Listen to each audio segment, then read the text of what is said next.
بسم الله الرحمن الرحيم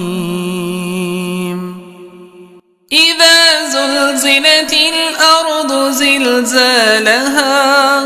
وأخرجت الأرض أثقالها وقال الإنسان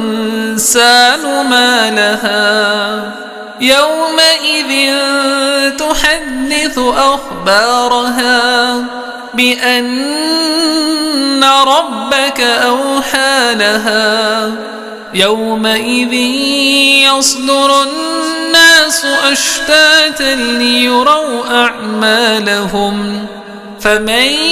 يعمل مثقال ذرة خيرا